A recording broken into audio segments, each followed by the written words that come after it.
So I guess I will go deep even from the first question with my answer. If you strip away everything, which kind of explains my journey so far and the decisions I'm making, the mental models I'm using to make most of these decisions and whatnot, I would say that I am a child from a Greek middle-class family where money was always an issue. And that child grew with little to no built-in confidence. We're still fighting for survival. The key word here is survival, because to a certain extent, I haven't really quantified it, that the need or the race to survive is the driver behind everything I'm doing, right? So this is your answer, I guess. This need for survival that you mentioned, how do you think that reflects to the current version of you? Well, if you think about it, 6 years ago, I launched this agency, Minuttia, which is still around. If there was a timeline, I don't want to go before that or evaluate this before that, because these were even more so driven by the need for survival.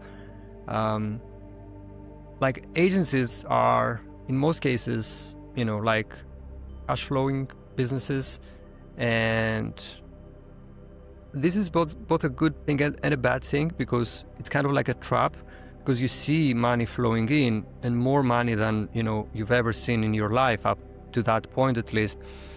And that's the trap at the same time, because you're like, okay, now survival is kind of fixed, right? So why would I need to do something bigger than that? And so I would say that starting from this decision and many decisions in between, I always had this fear of, okay, I will fail, and failure may mean that I have to go back to having, say, like €2 to spend the weekend, right? For me, I'm always in that state of, I don't want to go back to that.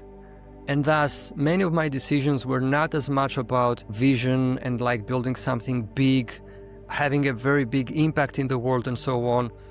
They were mostly focused on, okay, I don't want to go back to having like to spend the weekend with, just €2 in my pocket, right? And the agency, in a sense, is rather an expression of that, even though obviously my vision for Minuttia was different back when I started.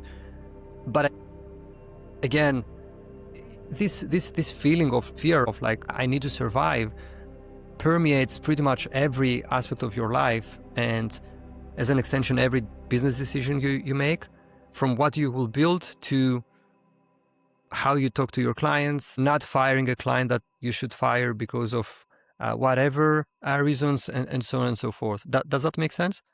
Absolutely, absolutely. And I can even relate with what you're saying personally.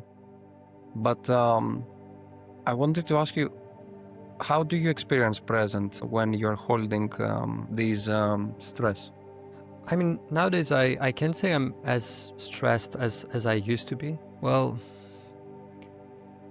I'm close, but it's not as if it's survival is solved, right? At least not in my worldview and in my mind. The biggest thing for me right now, in everything I'm doing, right, or I want to do, or many of my thoughts, to understand whether this is something that is ingrained into me based on my upbringing and experiences and whatnot, and leads ultimately to the need for survival, or whether this is something that's original, George, and thus I should go after it and chase this opportunity and so on.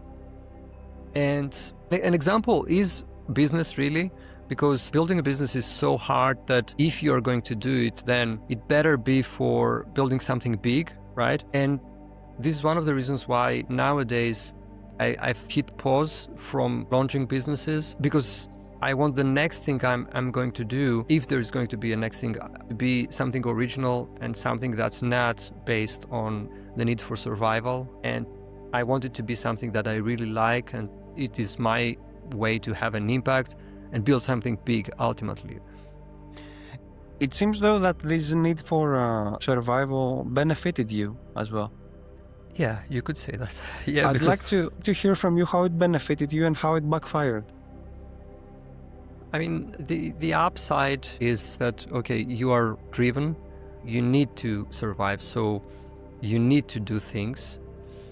And that has a good face, because had it not been for that, then there would be no Minuttia. I wouldn't be so active on LinkedIn, which now gives me, opportunities and optionality. So I wouldn't do these things that put me in a somewhat better position today. But the downside, honestly, I can't quantify, because had it not been for the need for survival, maybe I would be, okay, I'm going all in this like big idea, this bold thing, and I'm going to, build something big. Now, obviously, the outcome may as well have been that, I failed, which is okay, it's fine.